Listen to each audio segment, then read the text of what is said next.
تو ہم نے دنیا اور آخرت اچھی بنانی ہے، نمبر ایک اپنے قلوب کو نور ایمان سے منور کرے۔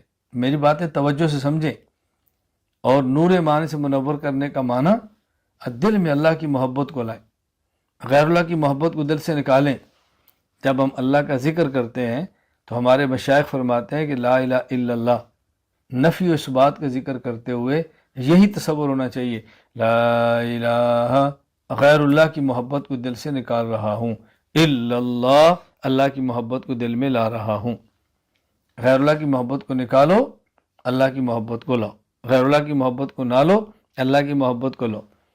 میں نے کتنی بار کہا، جو ہم تسبیحات پڑھتے ہیں تسبیحات کو سمجھو، یہ ہم نے کیوں تسبیحات رکھی ہیں بھئی؟ یہ پہلا کلمہ ہے، پھر استغفار ہے، پھر درود پاک ہے، پھر اس میں ذات ہے۔ اس کو سمجھیں گے تو بات حل ہوگی۔ میں آخر میں پھر تھوڑی سی وضاحت کر دوں گا ان 4 تسبیحات کا کیوں اس کو رکھا ہے اور اس ترتیب سے کیوں رکھا ہے، تاکہ کوئی بھی الجھن نہ ہو۔